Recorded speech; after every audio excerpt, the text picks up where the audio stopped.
Okay, guys. So that just now was a straight text to video production courtesy of Kling AI. We did edit a little at the end. It's that awesome power of the spaceship, though. It always gets me.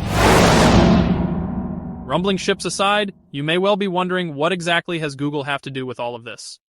Well, as we suggested in the title, Google does ruffle feathers and will get under our skin with many of its decisions and maybe too often. But today, they have totally blown our minds. Think genAi and think about the ability to upload a script and with near instant speed, have an AI research assistant analyze and ready to interact in a way we have not seen before. And even more, have two supercharged AIs go back and forth on the contents with a two-way audio conversation in a way that is simply hard to believe. If you are not yet in on the news, Google's newest NotebookLM is the talk on social media right now and is right up there with other breaking news such as OpenAI's release of its PhD-busting models. NotebookLM is in a class of its own and in essence is your personalized AI research assistant powered by Google's most capable model, Gemini 1.5 Pro. From any simple script you upload, Google provides the option to generate a table of contents, a study guide, a briefing doc, and a timeline. But my favorite is the beta state audio conversion to a real-life podcast, totally dominated by two AIs. What Google has really done is created a uniquely neat and free-to-use way of ingesting all of our marketing plans, course and research notes, meeting transcripts, and sales documents from a number of sources including Google Drive, any website link, or scraped text. You will see the number of supported file types are PDF, .txt, and Markdown. In turn, NotebookLM outputs the ingested material in various formats, such as the aforementioned briefing documents, that we all know, depending on purpose, typically requires a lot of time and effort. Right away, the unprecedented value that NotebookLM will bring to content creators, educators, and corporate trainers alike is as clear as day for all to see. Absolutely huge if you ask me, and no doubt, another pivotal moment in the evolution of AI.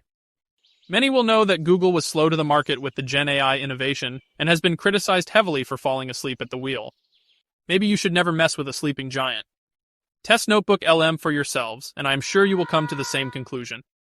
And that is, without a shadow of a doubt, this new product, NotebookLM, is right up there with any other genAi product released in the market to date. Okay, so what exactly did our opening clip have to do with Google again? Well, everything. To demonstrate the beta state audio conversion power of NotebookLM, we cooked up a full script around humanity's desperate attempt to save the planet in the year 2050. We threw in there a wild plan to build and launch from space the aptly named Humanity's Ark, to establish another Earth on a nearby exoplanet, just as in the video clip. The marvel of NotebookLM is on full display in the podcast output, and as we said, incredibly hosted by two AIs. We would certainly love to get your feedback on Google's killer launch. In the meantime, though, let's listen in.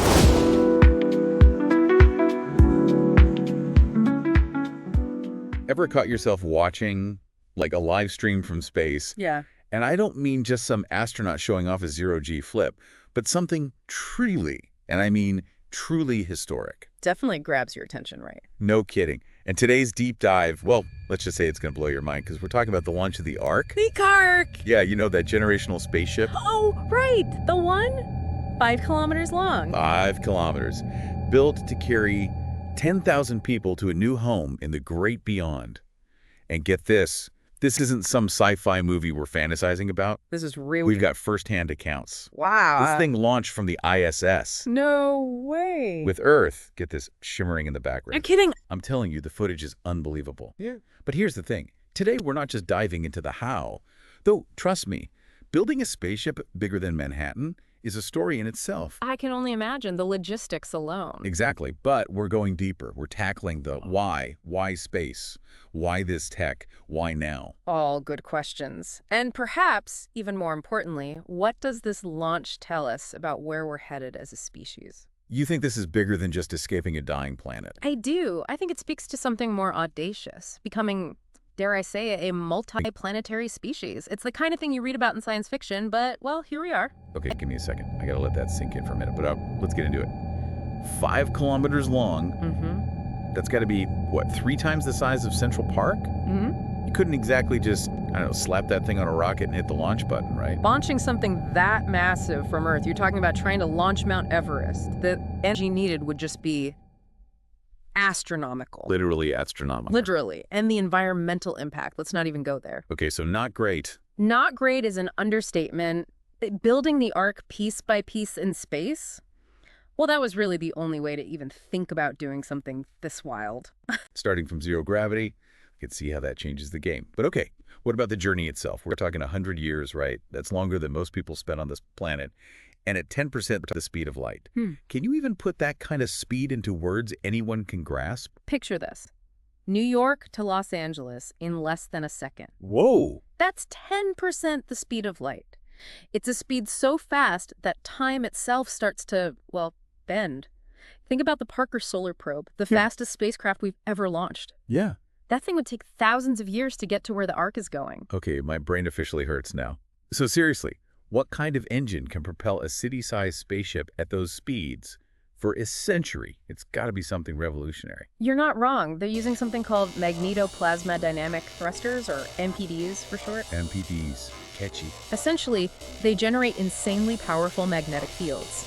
And these fields, they shoot superheated, electrically charged gas plasma, to be precise, out the back of the ship. Okay, I'm trying to picture this. Think of it this way. Chemical rockets.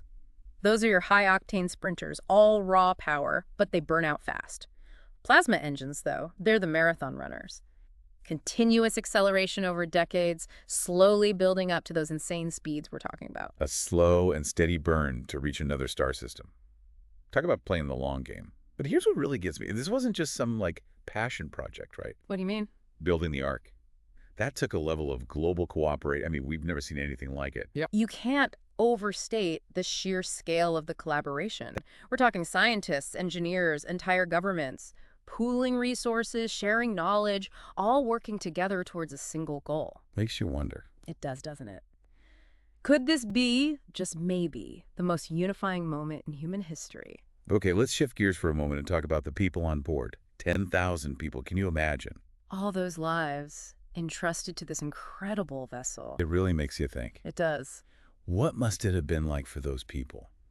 Preparing to leave Earth behind, saying goodbye to everything they knew, knowing they would never set foot on solid ground again. It's almost too much to comprehend. And I think what's so interesting is that it wasn't just about sending, the best of us, right? You're right. It wasn't just about cramming the Ark full of scientists and engineers, though of course they needed those minds. Had to have the brains. They needed to create a microcosm of humanity, a diverse group of people with all sorts of skills and perspectives. Farmers, teachers, artists, all essential for building a new society from scratch. Like a microcosm of Earth launched into space. A fascinating thought, isn't it? But it also raises so many questions, where do you even start with choosing who gets to go? Lotteries, rigorous selection processes. And once they're out there, light years away from Earth, how do you even begin to think about maintaining social cohesion on a journey that spans generations, no less? Ah, the selection process. It's interesting you bring that up. I bet it was quite the process. They used a fascinating system. From what I gather, it was this intricate algorithm. It factored in skills, genetics, personality types, all these different elements to try and create a resilient and self-sufficient population. And governing a society on a spaceship, well, that's an entirely different beast, wouldn't you say? No instruction manual for that. That's an understatement. It's like that saying, wherever you go, there you are. But on a cosmic scale, right? You're carrying all of humanity with you. Every bit of it. The good, the bad, the struggles, the triumphs, the hope, it's all there. The Ark is more than a technological marvel. It's a social experiment on a scale we can barely comprehend.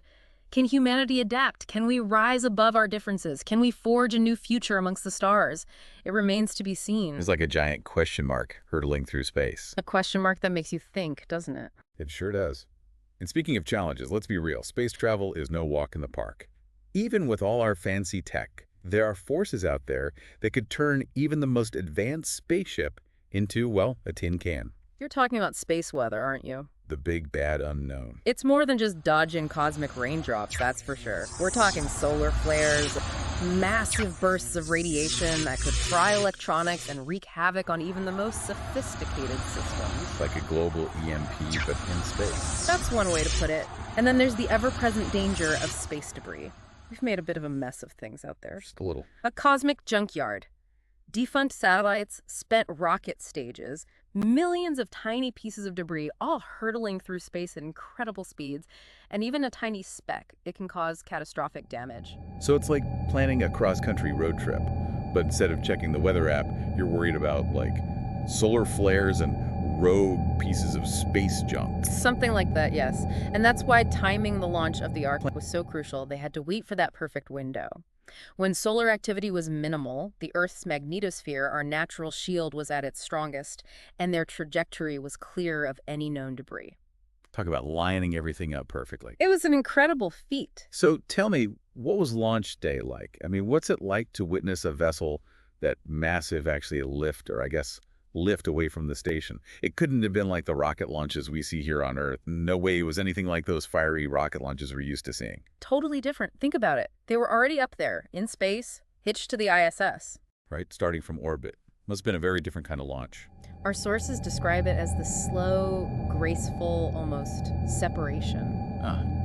Picture it. The blue glow from those plasma engines, gradually intensifying as the Ark pulls away from the station. And Earth is shrinking behind it like, I don't know, like a blue marble someone's taking away from you. Wow. Gives me chills just thinking about it. Must have been an incredible sight. The culmination of decades, right? The planning, the global effort, the sheer willpower to pull this off. And yet, I don't know, there's a part of it maybe that's kind of melancholy, right? How do you mean? Well, it's hopeful, yeah, that symbol of humanity reaching for the stars. But it's also kind of a reminder, like, we messed things up pretty bad down here to make this necessary. It's the duality of it all, isn't it? Exactly. The Ark forces us to confront some hard truths about ourselves, about where we fit in the grand scheme of things. Are we meant to wander the cosmos, forever searching for new homes? And what about the people who stay behind, the ones who, by choice or circumstance, are still here?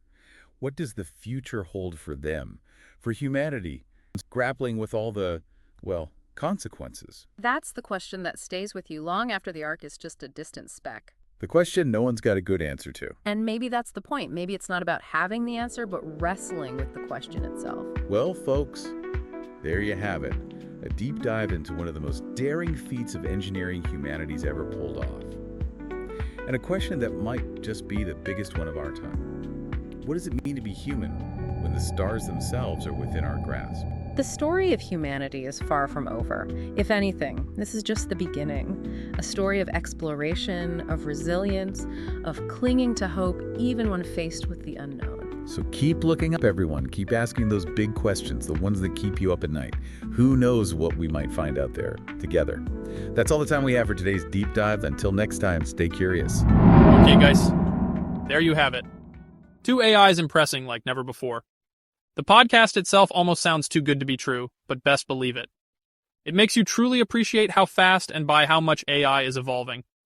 Who would really have anticipated at this point that 2 AIs could be that knowledgeable and so expressive in a two-way conversation?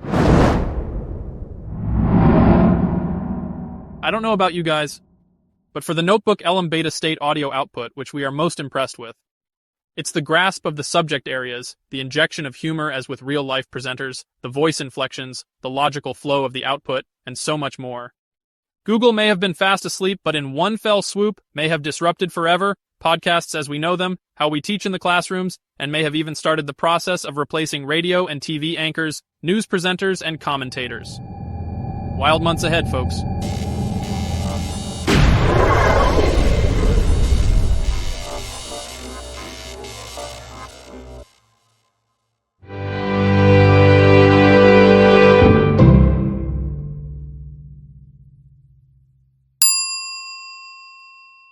Thank you for checking out our AI-based videos at W3W.